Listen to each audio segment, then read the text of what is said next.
Eddie Van Halen was known for being the lead guitarist and songwriter for the rock band Van Halen.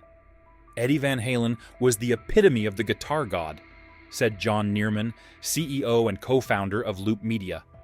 He was a beast on the frets, inspiring guitarists like me to spend countless hours learning to shred. He was also a classically trained pianist who composed many of his songs on piano first. He brought great songwriting craft to a band of talented rockers. Here's a look at Van Halen's life and music career. Van Halen co-founded the band Van Halen back in 1972, along with his brother Alex. He played drums for the band, singer David Lee Roth, and bassist Mark Stone.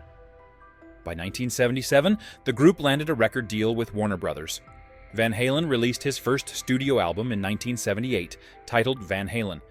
It peaked at number 19 on the Billboard 200 chart and received a diamond certification from the Recording Industry Association of America, RIAA. The following year, Van Halen released his second studio album, titled Van Halen 2, which reached number 6 on the Billboard 200 chart and received a 5X Platinum certification from the RIAA. Some of Van Halen's other studio albums include Women and Children First, 1980, Driver Down, 1982, 5150, 1986, OU 812, 1988, and A Different Kind of Truth, 2012. In 1984, Van Halen won an MTV Music Video Award for Best Stage Performance in a video for the song Jump. The year 1992 was a big year for the band. That year, they received an American Music Award, a Grammy Award, and 3 MTV Music Video Awards. Although Van Halen is known for his music, he also made a few television appearances. One of his early TV appearances was in a comedy called Café Américain, they purposely misspelled American, starring former One Day at a Time actor Valerie Bertinelli. Van Halen played a Paris street musician in a 1993 episode titled Home Alone. At the time, Bertinelli and Van Halen were married. The actress recalled her scene with the late musician. "He speaks to me in Dutch, gives me lascivious looks, and I get to throw him out of the cafe," she tells Chicago Tribune. That year, Van Halen also had a part in an episode of Frasier titled Call Me Irresponsible.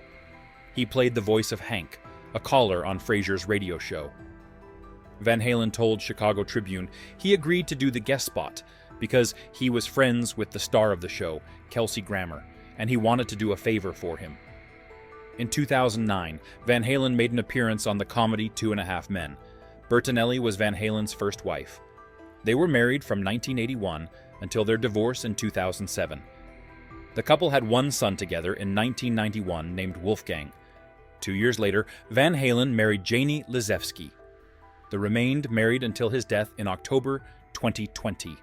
During an interview with The Today Show, Bertinelli said, "It has been hard adjusting to life without Van Halen."